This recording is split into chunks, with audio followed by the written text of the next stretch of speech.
Hello and welcome to Conscious Miami. This podcast is part of our commitment to guide you on your path to spiritual growth, whether it be a spiritual awakening, a journey through the dark night of the soul, or your ongoing commitment to spiritual growth and discovery. And this is also part of our mission to facilitate authentic connections between spiritually minded people across the United States and across the Mhm. world, starting right here in our home city of Miami, Florida. And we have some very exciting announcements that are coming later in this podcast about how we're going to begin to do that for people who are ready to make 2025 their absolute best year ever in terms of their inner peace, their prosperity, their success, their relationships. So that's all coming in this episode. And you want to make sure that you stay tuned until the end of the episode because we are going to drop like the grand finale and tie everything that we talk about together at the end of the episode and tell you how you can apply this stuff. This is going to be a very practical topic that we talk about today. And by the way, my name is Seth Cherepak, a natural law shaman practicing here in Miami. I'm here with my lovely co-host, Eric Kramer, who is going to introduce herself and the theme of today's show. Go ahead. So today's going to be probably one of my favorite episodes that I have done with anyone of all time out of any podcast. Again, my name is Eric Kramer. I'm here. I'm a psychotherapy MCS down here in Miami, but I also like to blend Western medicine with Eastern medicine. And this is where I get the balance with Seth because he is just like me, but more of that masculine energy, and you get the feminine from my side. So if you don't know what any of that means just yet, you are in the right place because, again, this is going to be super practical. This is going to be one of the places where you can take any bit of information and really start to do your personal growth journey. Which gets to my favorite part. I love relationships, relationships with yourself, relationships with work, colleagues, even romantic relationships. I've actually dedicated a great portion of my life to making sure that we foster healthier bonds with those around us. So this entire episode is going to be about healthy relationships, whether it's on the Eastern side or the Western side. So Seth, go ahead and kind of explain what I mean by Eastern side relationships. Yeah, there's two different models of thought in what we're going to be talking about today. But first, I want to tell you why you should be listening to this podcast. If you're someone who really wants to make sure that you avoid the wrong types of relationships and choose the right types of relationships and also know when is time to end a toxic relationship or when it's time to go deeper and when that actually is safe, this is going to be one of the most important topics you've ever heard about. And we're going to talk about this from two different standpoints, two different models. The Western model, where we're going to talk about it in terms of psychology, science, biology, but we're also going to bring in some Eastern esoteric language that some of you may not be comfortable with, and that's perfectly fine. You just choose whichever model that you think the best in. But I would also challenge you that if you're not used to thinking of these things in esoteric terms, even if you disagree or don't believe in some of the stuff we talked about, there are thinking models that can be very useful to you, whether they're true or not. They're called useful fictions. And so I think both approaches to this topic are going to help you get a deeper understanding of how these things actually work and how they're going to apply in your life. So it's really going to be about what in the Eastern esotericism is called spiritual bonds or spiritual contracts or spiritual connections. There's a lot of different names for it. Sometimes people call them contracts. Sometimes people call them soul ties. And on the flip side of that, on the Western medicine side of it and the psychology side of it, it really relates to attachment styles. And the bottom line is that when you have two people who have a certain dynamic, you can create a toxic relationship and what feels like attraction, like you're supposed to be with that person and later find out that you've really sprung a trap that is hard to get out of because of the fact that you're now very attached to the person, very in love with the person. And we're going to make sure that you know not only how to avoid those types of relationships, but how to get out of one if you're in one, or how to know whether it's time to cut a relationship loose or to keep fighting for and keep trying to heal through. So I'm going to have Erin introduce the first model. She's going to tell you all about attachment styles and how those create either healthy relationships or what we call codependent relationships. Definitely. This is something that I could do for hours, but we'll try to keep it as concise as possible, and maybe we'll even explore it later on a little bit deeper. But when it comes to relationships, we're all going for that dream happy ending. And that happy ending can look however you please. There's so many different types of relationships out there that if you're somebody that's not the traditional, I want to get married and have children and a white picket fence, that's okay too. But at the end of the day, when you really begin to learn your attachment styles, you can change any type of relationship that's in your life. So first and foremost, this is going to be an Alderian concept. So if you want to look it up into psychology principles, that's the name that you're going for. And attachment theory is really popular over the last 6 years. Now, correct me if I'm wrong, but I believe that we're all going for secure relationships. We're going for happy relationships, peaceful, loving, the type of person that, just makes you feel really good inside and makes you want to become a better person. We call that a secure attachment. So when I go and I talk about any type of attachment throughout this entire show with you all, even on the spiritual side, we're aiming for that secure attachment. Now, if there's secure attachment, by default, there must be insecure attachments. And this is when we get into 3 different modalities. The first one is going to be anxious. The second will be avoidant. And then the third one is known by a few different names, whether it's disorganized, fearful avoidant, or anxious avoidant attachment. So just for the sake of keeping it very simple here, I'm going to call it disorganized attachment. And starting with that one, it just means that you're flipping back and forth between the first 2, the anxious and the avoidant. So anxious is kind of simple to be able to understand. We've all been in moments where we felt stressed or we felt like we're going to freak out. Maybe it's for you public speaking or going on that first date or even having a hard conversation with your partner that makes you feel like you're going to get in trouble or that you're going to be asking for too much or that you maybe even feel clingy or needy or you're not getting what you would like out of this relationship. So we'll get into anxious a little bit deeper later. Avoidant will actually be the opposite. It's someone that shuts down very easily whenever they want to vocalize something but are afraid to share their feelings, or they're afraid of getting hurt in a relationship, so they avoid relationships altogether. And again, that last one is just flipping back and forth. And I, as always, said in the first episode and will continue, I will be authentic and I will share that I'm not perfect. And my default is actually anxious avoidant. So with that in mind, I'm going to share a couple of anecdotes as we go along. But I'm kind of curious with you, Seth, if you know what your default is. And of course, we're aiming towards that secure. Yeah, my default's definitely avoidant. I was like that for a long time. I think sometimes people think I'm a healed anxious because of the fact that I believe in responding to people really quickly. I don't like leaving people hanging when they text or call or email. That's really just a matter of like wanting to form a healthy bond with somebody. But avoidant was definitely my default for a while, and it had a lot to do with my upbringing. And because of that, of course, and I know you're going to talk about this, if you're an avoidant, there's a hole in your personality. There's what's called the shadow in your personality, and that is your desire to really build a healthy bond and connection with another person. And so what happens is when you get an anxiously attached person, they have a sort of protrusive type of energy that wants to reach out and validate. Like the anxious person is the person who's always trying to validate, yeah, do you really love me? Do you value me? Are you still there? Why didn't you respond to my phone calls? If you're an anxious, you're the type of person who picks up and checks a text message every 5 minutes and wonders why the person hasn't texted you back for 3 hours. And so that avoidant energy is pulling back and creating this vacuum that's filled up by the anxious energy. And that in esoteric terms is usually called a karmic contract or a karmic bond. And you can feel the magnetic energy between, because it's polarities that are creating that attraction. And I think one of the biggest mistakes we make, especially in our romantic relationships, is mistaking that type of attraction for real chemistry.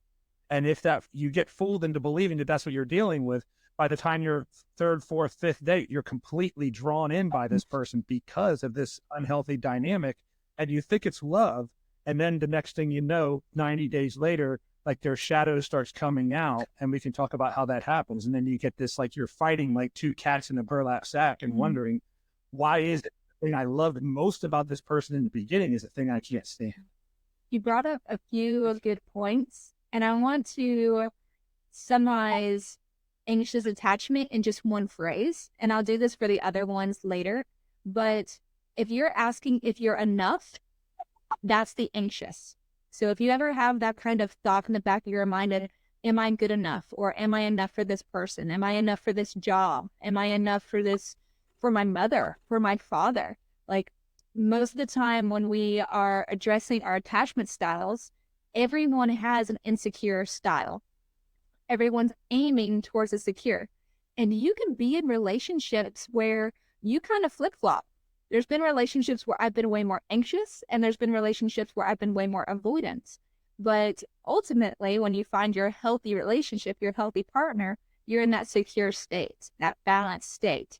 Going back to the magnetic nature of it is you want to have that push and that pull. Sometimes you're leaning in and sometimes you're leaning out. I kind of also want to relate it to animals because, as you know, Seth, we love our little golden doodle. And he's a black golden doodle, which is the perfect balance, I believe, when it comes to secure attachment. And there's a hidden meaning behind that is I think of a anxious attachment, almost like the golden retriever, always welcoming you at the door, wanting to like be pet and loved and cuddled. And you can never get enough love. And you can also never give enough love to your golden retriever. Versus the avoidant attachment kind of goes back into like the black cat type of energy.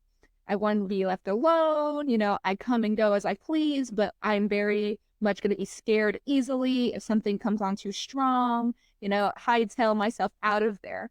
So if you really kind of want to add a metaphor to it, add the animals or start asking some of these phrases. So as someone that has more of the avoidance in you, at least in the past, hopefully Seth, you're also on the secure trade. How would you phrase that? Like, what are some of the phrases or questions you would ask yourself as an avoidant? If I was trying to find out what? If you had that negative self-talk, right? Because this is insecure. This is that shadow work. What is a phrase that you think that somebody would say whenever they have the avoidant attachment style? Well, sometimes they won't say anything. That's the whole point. They're trying to, or they might say, I don't want to talk about this, or this conversation is over type of thing. And sometimes really need time to think about things, but avoidant will typically say, I need to think about this, or I need some space, and they won't come back. Like a securely attached person who really understands their own biology can feel their cortisol levels going up. Like I can feel when I'm getting into that mode where I'm ready to take somebody on. And if I'm in a relationship where I can't get away from the person, I'm going to tell her, look, I love you. I'm going to continue this conversation. I'm going to go to the gym now and blow off some steam. Let's talk about this at 6 o'clock tonight. And then we can come back and we can have a discussion when I've chilled out a little bit and I'm not in that hyper masculine energy. But an avoidant isn't going to do that. They're also going to find ways to avoid the conversation in the first place, which may come off like looking like it's people pleasing behavior. Like if I don't want to have a conversation or a confrontation with somebody about something they want me to do, I may just do it so I can avoid whatever conversation about why I don't want to do it and opening up and say, here's why I'm not comfortable with it. And so I think sometimes avoidant can make it look like you're being a people pleaser when you're really not. You're just trying to take actions that are going to help you to avoid having those emotional connections and conversations. I like that. I relate it to two different phrases. And if you're disorganized by default, you'll flip-flop between these two. Is the anxious is the am I enough? But the avoidant is am I capable? A lot of men that I work that are clients that are kind of in that fearful or avoidant attachment style, they're like, I don't know if I'm capable of having another relationship. I don't think I have it in me, or I don't know how to make a woman happy, or my marriage failed because of X, Y, or Z. Like, clearly this isn't for me. Clearly relationships are not for me.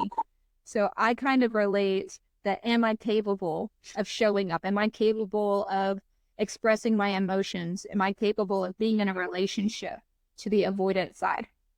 And then Those are very familiar phrases. And it's also, do I have the energy? You know, even if you're capable, it's like, do I want to exude the energy to go through that again? Or do I put my energy into something that's more certain, like business, where I know that if I do a certain amount of work, I can make money, whereas relationships are more unpredictable. And the funny thing is that I would actually say when you have an avoidant overcome that fear, because it is a fear, both of these are fear-based, they are actually way more capable of expressing love and being in healthy relationships, because avoidants, when they lean in, they are the most committed type of people. Like, they're all in. They don't do play. It takes them longer, and sometimes they want to run the other way. But when they lean into that polarity and go the opposite way towards that secure attachment, they're the type of people that you want to date. They're the type of people that are loyal and that are going to give it their all.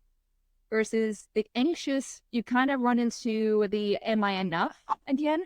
And they always feel like they're having to overdo it. And in relationships, until they kind of lean out, they may feel like they need to overcompensate or do above perfect type of things in order to receive that love.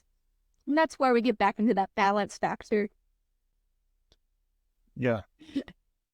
And so if, can we talk about how an avoidant gets attracted to an an anxious person, and what that might look like at first? And like, let's say a person's listening, like, I think I'm an anxious attachment style, and I keep finding myself, because if you don't learn your attachment style and heal it, you'll keep running into the same type of person. They'll have a different face, a different name, obviously.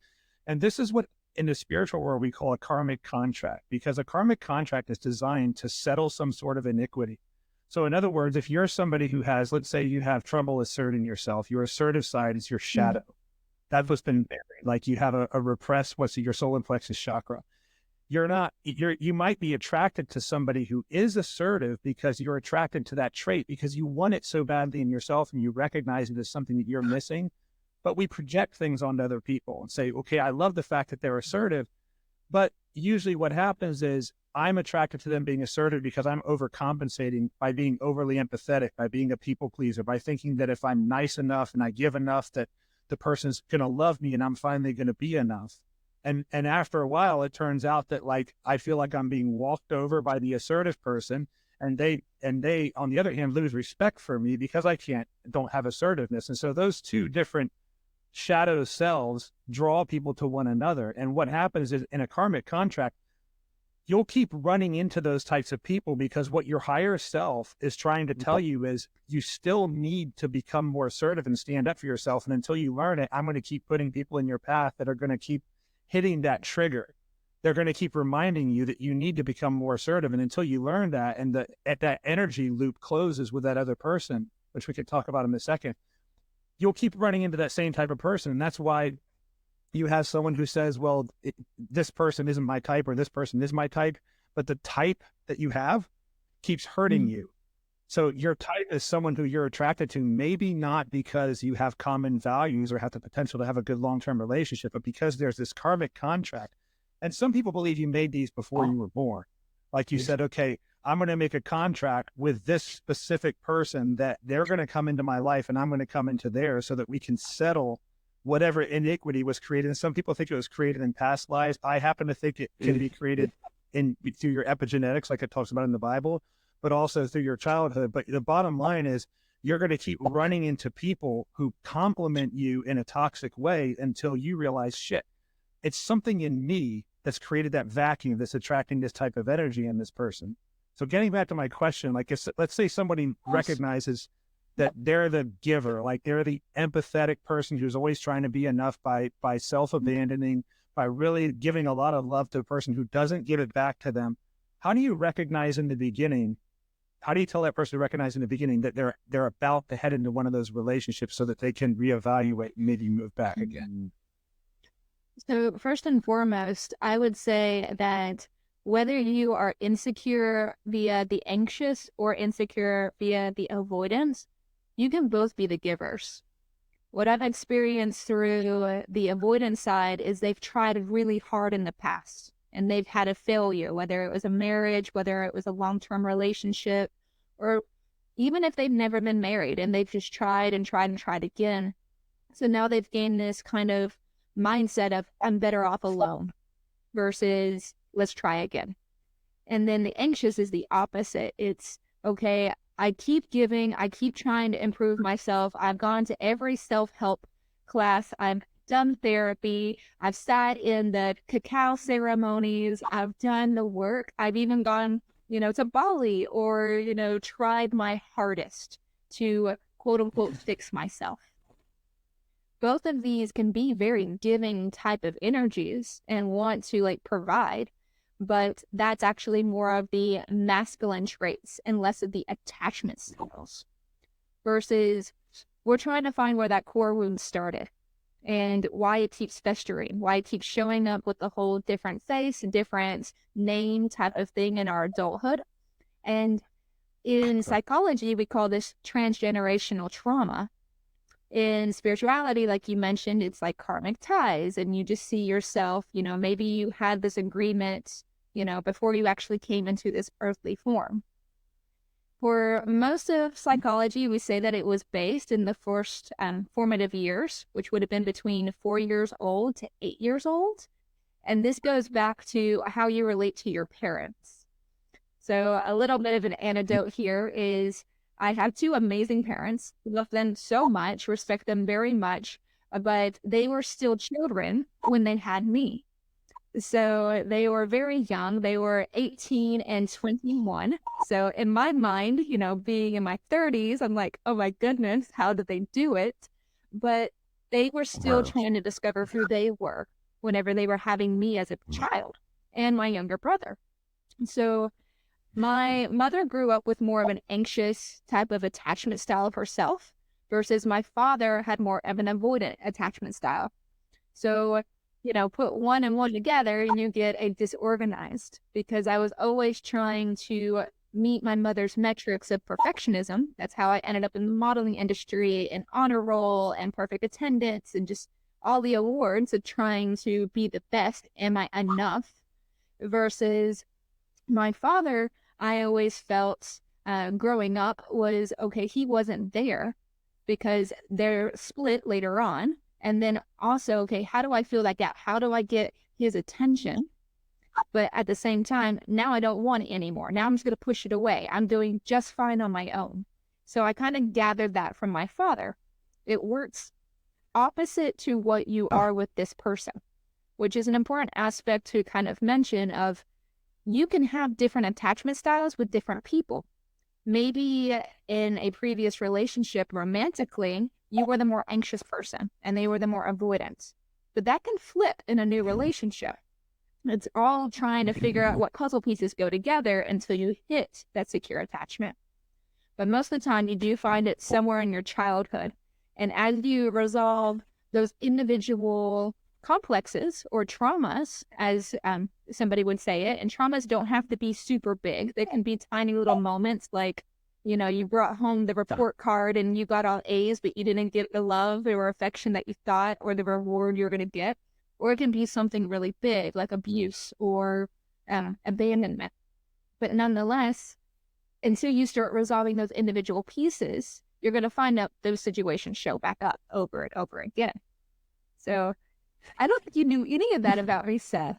No, I knew a lot of it, not all of it, but I want to. Okay, so you said a couple really interesting things. I think some people are going to hear this and go like, well, how do I figure out what it is in me that's drawing the toxic person? And we haven't talked about shadow traits, but there are different cells that the psychologists call the subcells. There's a part of you that's capable of being autonomous and disciplined and getting things done on your own. Then you have your sexuality and your creativity, which are typically tied together. Then you have your willpower. That's your ability to really go after something despite the fact that you failed. And then you have the ability to empathize with other people. You have wisdom. And then you have also charisma, which some people seem to have more natural charisma than others because their charismatic self may have been their shadow self, the part that was buried or was like you were taught that it was not appropriate to act in a charismatic way when you were a kid. That's how it was with me. Or you may also have your intuitive self, where your intuition was maybe you had a very hyper-logical parent who was like, well, that's dumb. Why do you believe that? Why did you make that decision? And you know in your heart why you did it, but they require you to measure up to some logical standard. And so as a result, you bury your intuitive self and it doesn't get the opportunity to grow with the rest of you. So you can have multiple shadow selves that are undeveloped. And if you find somebody else who is hyper developed in that area, that's where those two puzzle pieces fit together. Why this seems like it's so complicated. And that's why Air is saying that you can be avoidant with one person and you can be anxious with another person. It just depends on those dynamics. So, and psychologists call this a merger wish, from what I understand, where you see something in the other person. Like, let's say that I'm not a person who has a lot of excitement and fun in my life, and I'm not a very like free-spirited person because I work a lot and I live a very rigid and disciplined lifestyle. That's how I was when I was an avoidant. And so I might go find somebody who actually can be present and in the moment and enjoy life, but it's because I'm missing that part of myself that creates that attraction. It's not a healthy attraction, but there's a bunch of different selves that can be repressed that can cause those types of dynamics.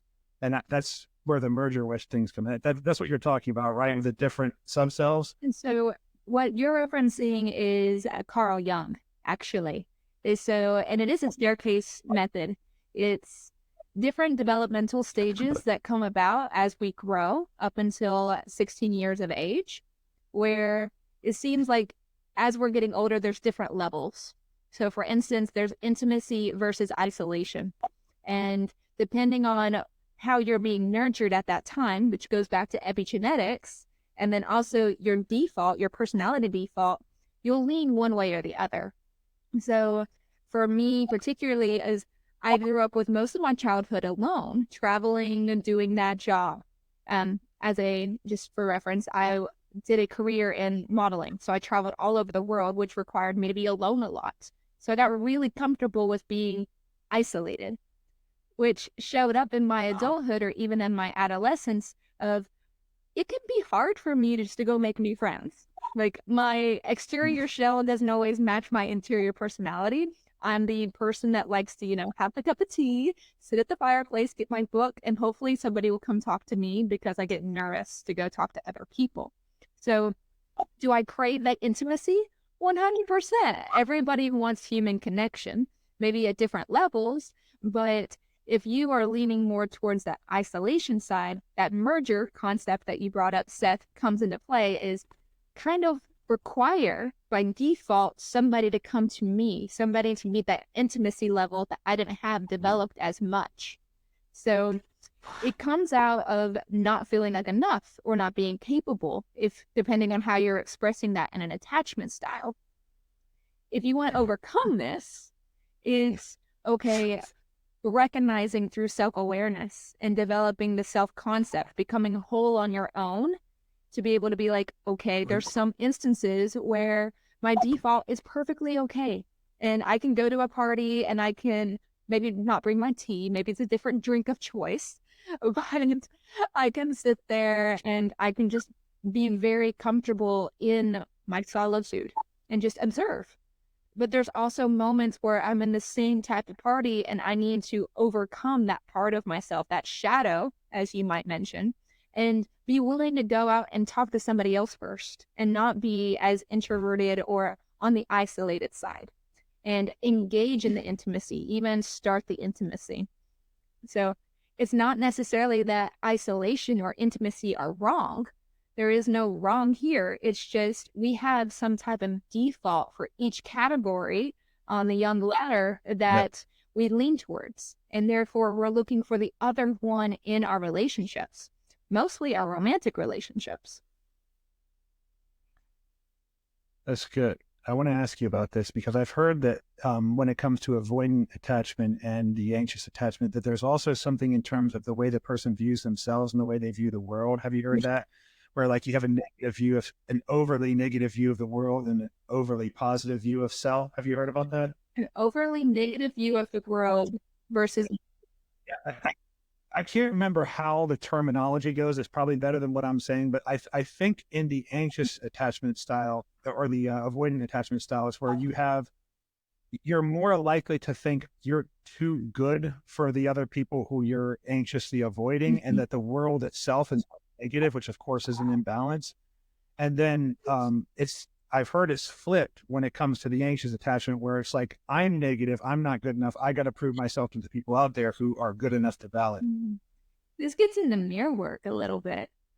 So I go through the world trying to see people as mirrors and less as just individuals having the human experience, but every single person that you engage with, every relationship, every conversation, every obstacle even, you can see as a mirror.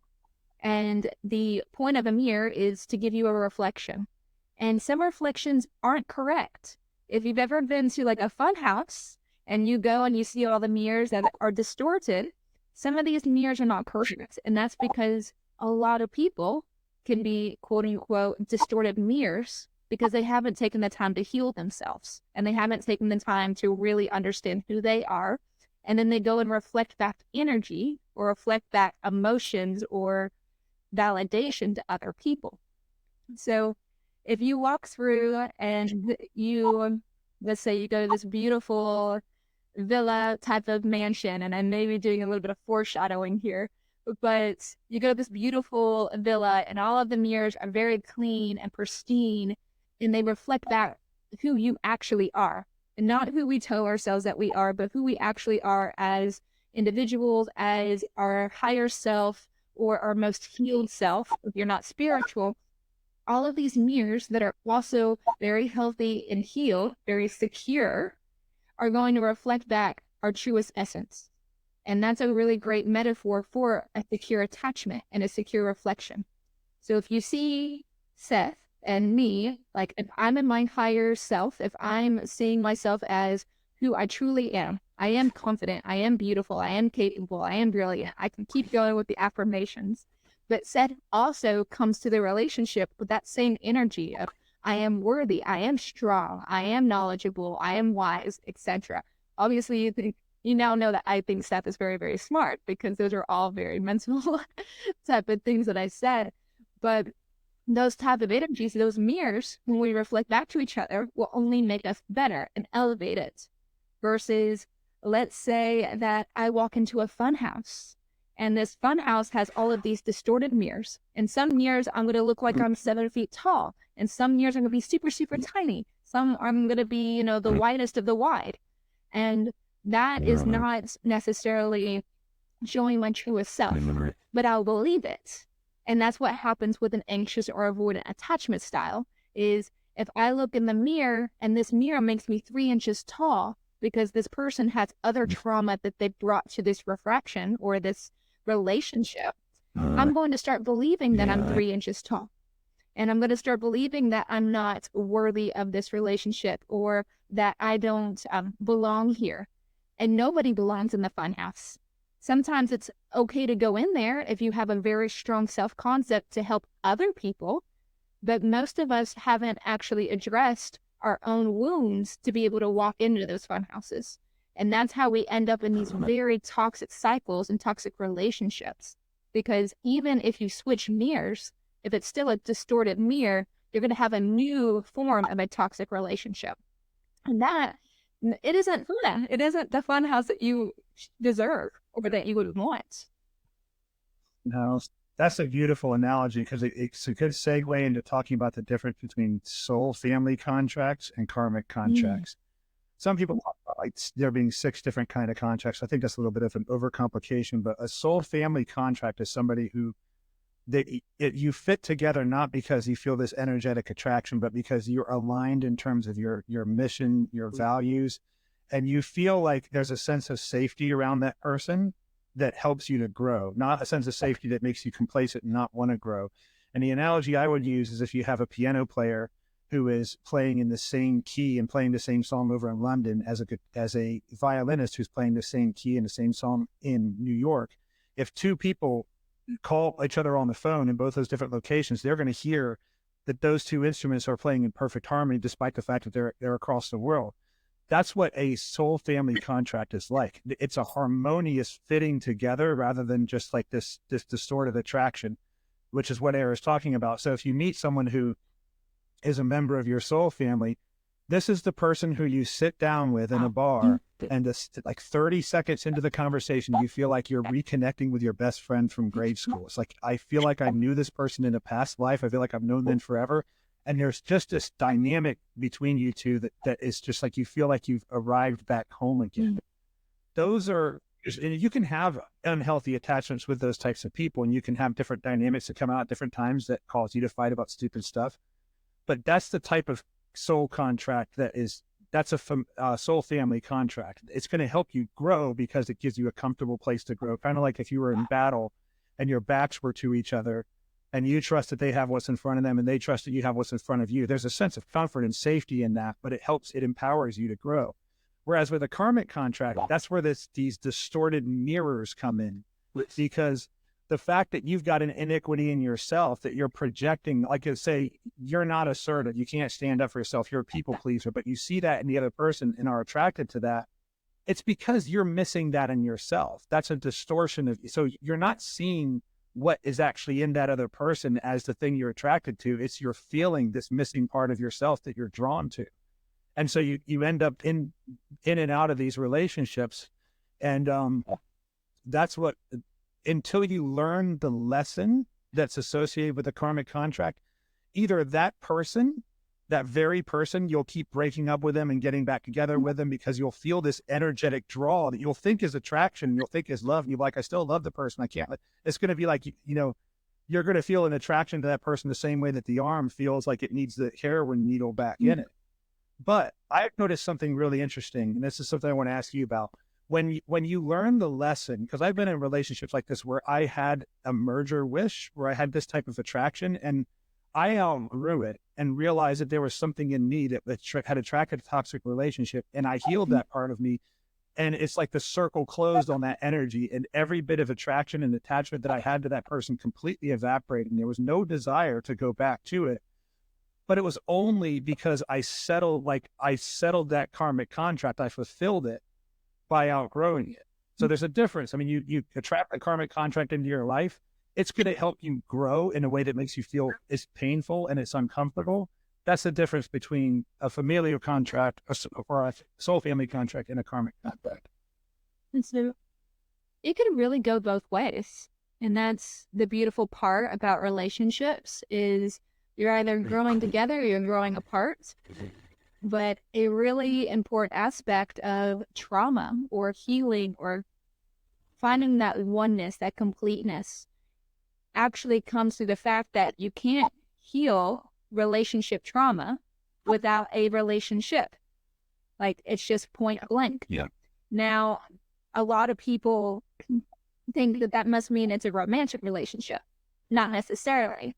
And healing relational trauma, it can be with a therapist, or it can be with a shaman, or it can be with a best friend that's a masculine or a feminine of the opposite sex that is a platonic relationship. You can begin to heal some of these wounds, but it does require a relationship. Most of the time, though, we don't get that intimate or that vulnerable with our friends or even with our family, our brothers or sisters. Most of the time we don't get that vulnerable unless it's an intimate partner. So in that case, we do find ourselves having the most challenging emotional, mental, even physical or sexual problems and obstacles being addressed romantic relationships over the different types of relationships. Now, you said that you actually fell out of attraction with this individual whenever you were able to complete that loop. But that individual actually allowed the space and the opportunity for that to be complete.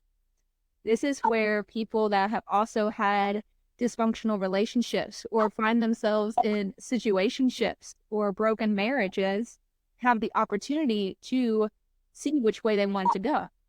Because if you are both committed to being able to figure it out, and you're like, okay, I don't know why I keep coming back to you, but there must be something here for me to learn. If you can solve that within yourself, and they outside of you can also solve that trauma that's causing their attraction, you can still end up in a very secure attachment and a very happy relationship.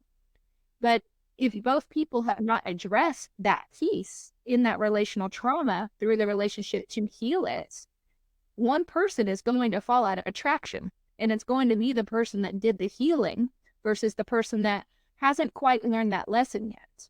And not to say that they won't learn that lesson and that they won't find a happy partner and, happy ever after. It's just they didn't learn it with you particularly. And that's okay. You can still be very thankful and grateful that you were given this opportunity to resolve that own trauma within yourself with the help of this person. Or on the opposite side, and this kind of goes back into my history, is I was with a fearful avoidant, and we did this merry-go-round for like 7 months. And it wasn't until you saw us both kind of doing our personal growth journey and addressing our traumas and the brokenness of our past that we were able to meet each other eye to eye and be like, now I can come to the table as a more healed version of myself, and vice versa. Versus that can keep going. Toxic relationships can go for months or years or even decades. But it takes somebody being willing to be like, okay, something is wrong here. Even if I love this person, even if they are my quote unquote soulmate or twin flame, which I would love to get into that next with you. Like, okay, if that's the case, then we really got to address some of these things that are happening. We got to look in that mirror. Yeah, that's good. By the way, I actually created the distance that made that growth possible. The person didn't, but the point is that if the attraction is based on this iniquity in both of you, and you close that loop by growing out of that, the attraction does disappear because the polarity disappears. But she's right. I mean, you also can have somebody you're with, and you have it because you might be listening to this, and you may be in a relationship where it's a karmic contract. You know that it was unhealthy the way that you were attracted to each other in the first place. And the question to ask is that person willing to grow with you, to go to a counselor with you, or to go on healing journeys with you? And if they're not, then you give it a couple tries to get the person to do it. But if they will not grow with you, you will grow apart no matter what. But I do put a comment about that. Let's get into the twin flames things, because we've now talked about, and I also want to share with people something I think is really empowering about how to deal with karmic contracts, because you don't necessarily have to get involved with the person. I'm going to share a little bit about that in a second, but now we've talked about the difference between a soul family contract, a karmic contract, as it relates to, in the Western mindset, a healed attachment where you're both secure, and then the dynamic where you're codependent and you have these complementing anxious, avoidant, or ambivalent, or whatever it is.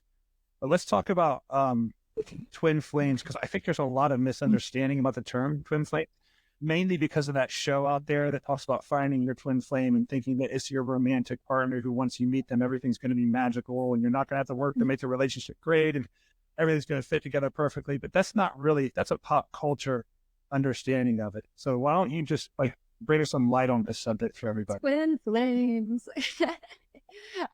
I feel like most of the people that have ever engaged in spirituality as a practice have heard this terminology before and have felt like they've fallen in the trap of, I've met my twin flame, and how do I make this work? And how do I know? And how do I match my astrology charts to be able to say that she's the one or he's the one? And that kind of also goes into a little bit of soulmates, and we can touch on that one next. But the purpose of a twin flame is, or let's even go higher, how do twin flames kind of develop on a esoteric or astrological level is, supposedly, before you were born, you got with another soul, you had a soul, and you decided to break apart this one soul into two entities, or into two humans. So therefore, you have half a soul over here and half a soul in a different body, in a different human body. So right off the bat, you're entering into this planet or this world as half a person or half a soul. And this is where, I'll be honest with you, Seth, I get a little bit, butting heads with twin flame theory. Is I think that we come as a complete soul, and that we have more oneness on our own and we get to combine with other people. I'm not looking for my other half. I'm already a whole person. I can be with another whole person, is how that comes out in the Western world, versus in the Western world is I'm looking for my better half, or I'm looking for the other half of my heart. That would be more the twin flame theory.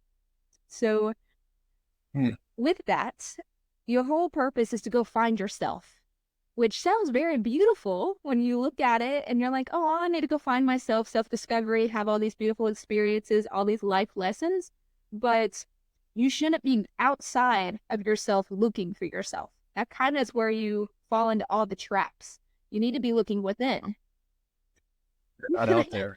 Every single time I try to go find myself outside of myself is when I fell into a toxic relationship or into a karmic cycle that was either work or family, etc. But the idea of twin flames is, okay, I need to go find my other half. They're somewhere in this world. I only have one, supposedly. They're my twin. They're going to have this chirality effect, which in astrology means if I'm a Gemini, they're going to be a Sagittarius type of thing. And that's really, really complicated. And that's almost like an impossible journey. But they do say if you find your twin flame, they are going to be the biggest mirror to you.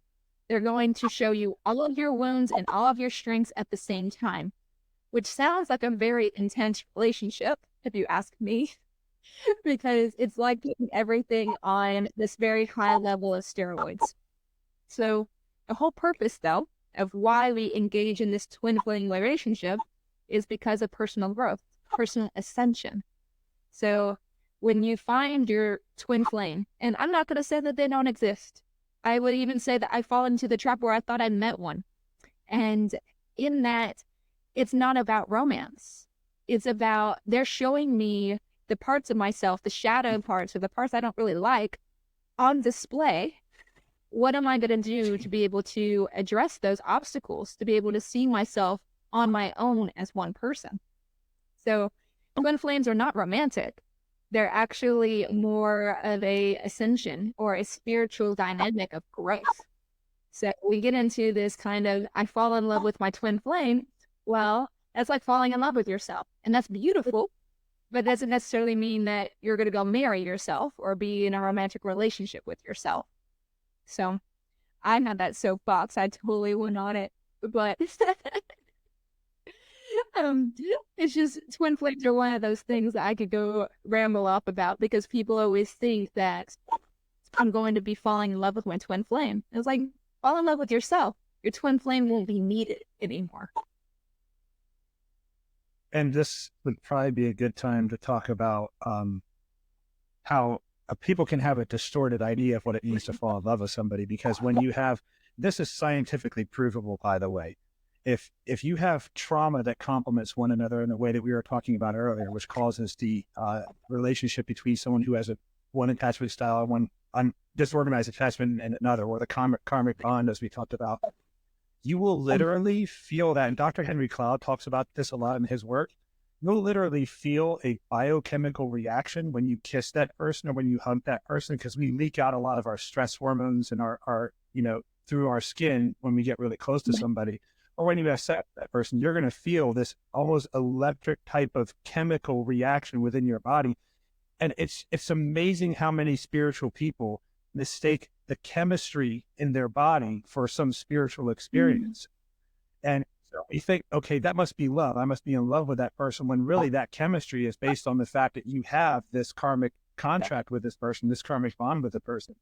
I'll tell you a really interesting story about this, because when I healed the thing that caused me to be in my last toxic relationship, I still recognize that I had some energetic attraction to that type of person.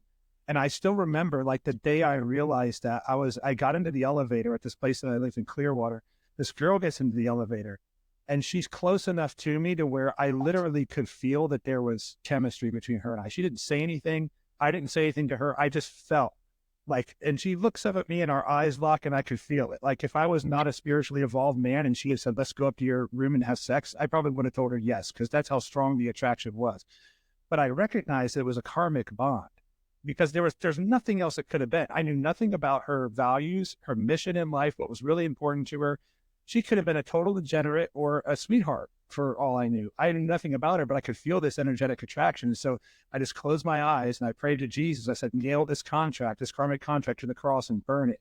And when I opened my eyes, the feeling was completely gone because I know I had healed the energy which created that attraction. And now it's like there was kind of this halo effect of that energy being left over. But I immediately, prayed for the Lord of all lords to get rid of it. But what happens, I think, a lot of the time, even when a person is spiritually awake, is they feel this chemistry, this draw to somebody, and they mistake that for romantic attraction. And when what's really happening is some chemical reaction that usually, depending on the research you read, 6 to 18 months from now, your immune systems are going to they're going to grow accustomed to one another, and that attraction is going to go away. That's why that newness wears off a relationship. And then you realize you really don't like the person that much. You don't have common values. You fight a lot, and they're not the right person for you. But now you've got all this history together. So maybe a good way, and this would be a good time to talk about limerence too. Maybe what we can close the show out with is talking about how do you recognize the difference between a true spiritual alignment, which is going to be empowering, is going to help you connect with your best self, achieve your mission in the world, and something that is really just our meat suit, our chemicals in our body telling us that we're attracted to the person. Ooh, tag me in, coach. I can do it so simple. And you actually already revealed it. So when I'm working with women particularly, because women, we have a stronger limbic system, which is the emotional processing center of the brain. It's just faster and bigger. It's just like not just psychology, but biology. So this happens to women faster than men. But it did happen to you in the elevator. Okay, ladies, I want the pen and paper out for that one. When you meet a man and you get that nervous, giddy, excited, butterflies in your stomach type of feeling, pray, just like Seth said, pray and nail it to the cross, walk away. You are not going for the butterflies. That is cortisol, that is norepinephrine, that is hormones. That is you being attracted to the familiar. So especially if you've been in a lot of negative relationships where they've ended poorly, you are more attracted to what your subconscious knows than the unfamiliar. Your subconscious, being that part of your brain that runs most of the show, will 9 times out of 10 say, yes, please give me what I know how to handle, versus a new experience I don't know, that's uncertain, that's unsafe, even if it's a horrible experience. So if you meet a guy and you sit down at the dinner table, or you get on the phone with him on FaceTime, whatever, and you get all of those butterfly feelings, he's not the guy. Point. Yeah. If you meet a guy and your first thought is, oh my goodness, he's boring. Oh my goodness, I am not attracted. I don't want to be here. Like, I am yawning. XYZ. That is your whole biological system saying, I'm safe. I'm calm. I'm centered. That is what you want. Especially if you fast forward and you're about to get married to this person. If you are beyond measures just freaking out on your wedding day, or when he is asking for any type of commitment or moving in and you just get all of those emotions, I'm not talking about the peaceful, like, excited to take the next step with you. I'm talking about the freaking out type of thing. Am I making the wrong choice? Or, what do I do here? Or I'm just so in limerence, as Seth is going to mention here in a second with this person. It just feels like it's supposed to be what's right. Run away. Or actually, stop, pause, reflect on why this is happening, and then walk away. Choose the one that bores you to death.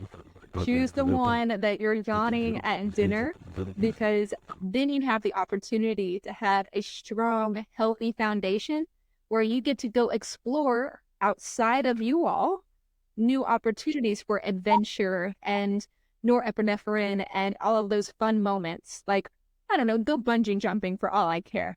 But choose someone as a woman that makes you feel calm, even bored. That is going to be the relationship that's for you.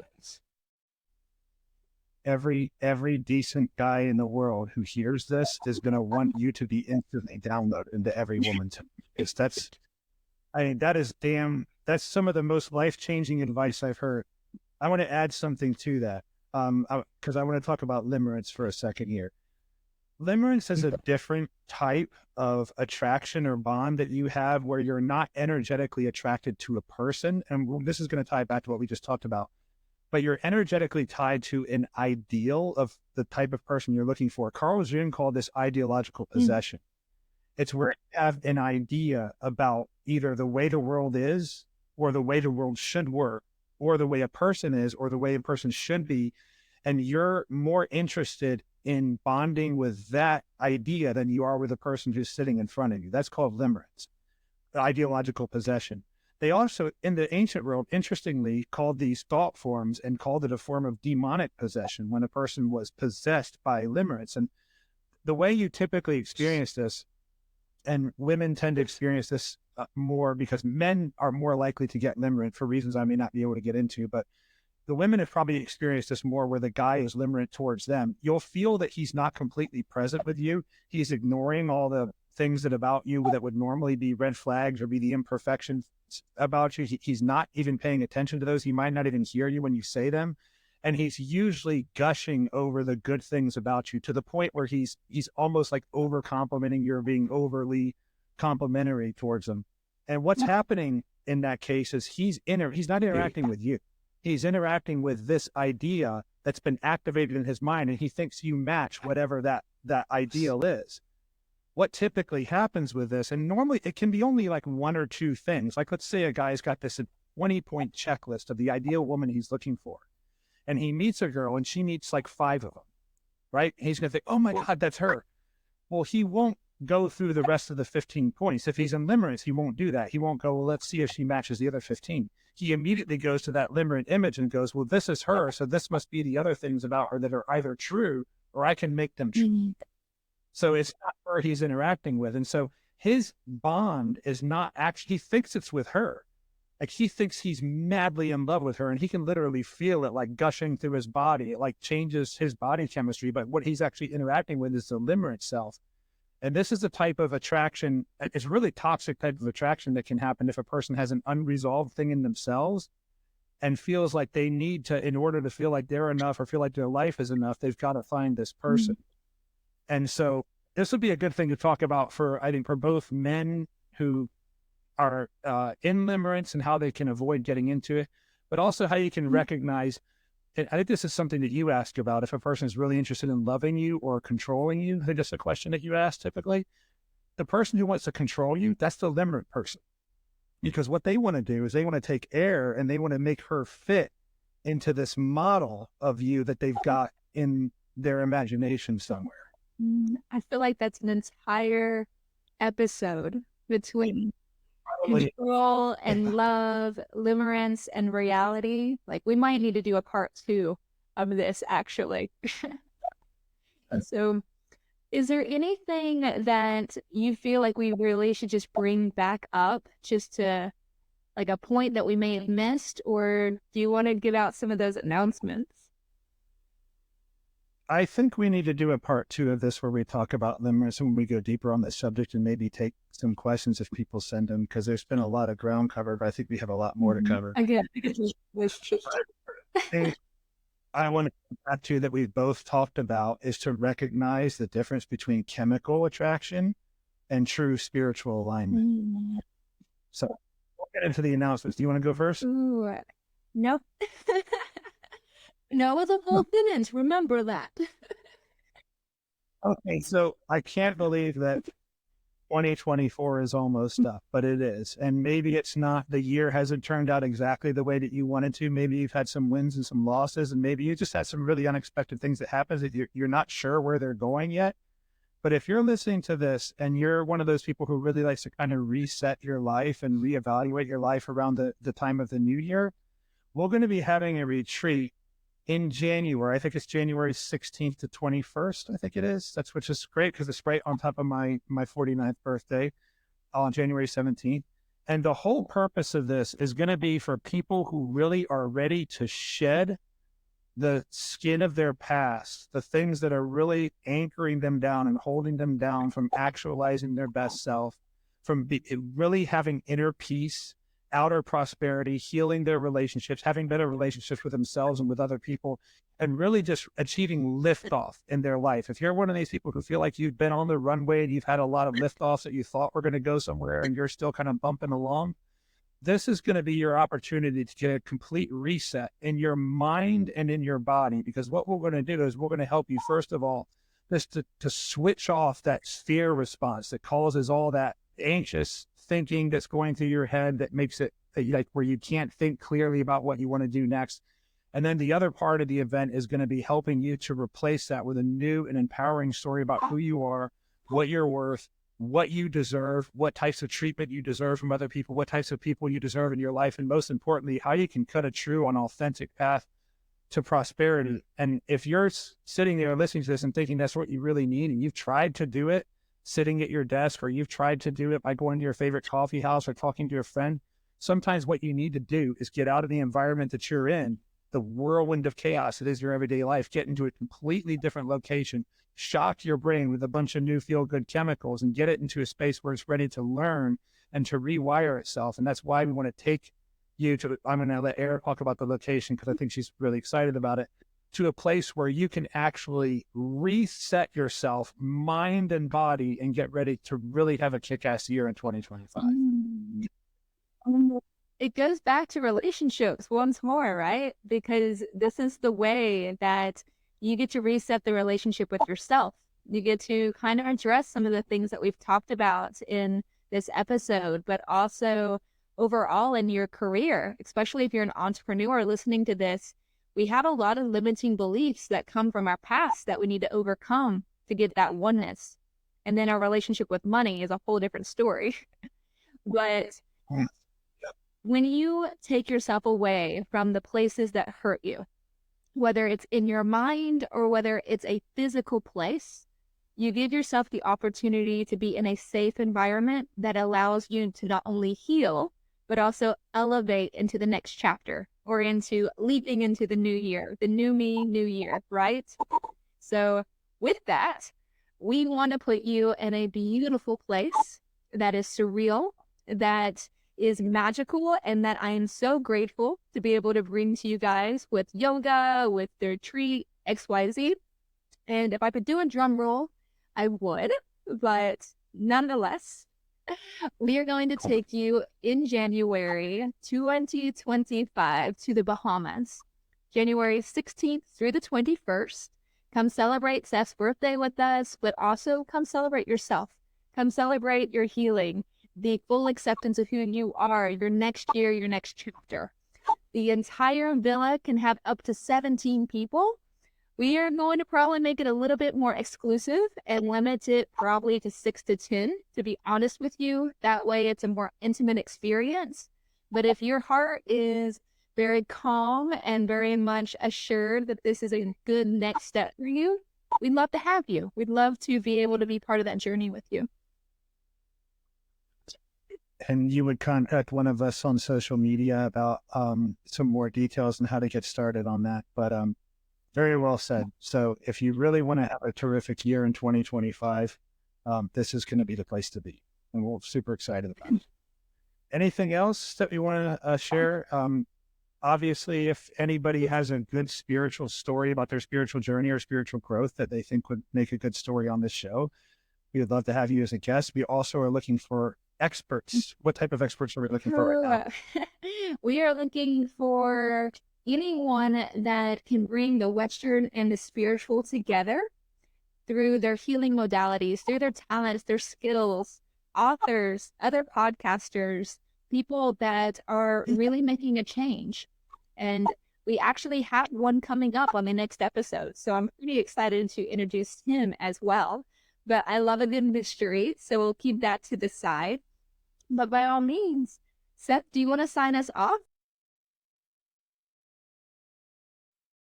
Yes, thank you for listening, and stay conscious, Naomi. That's a wrap.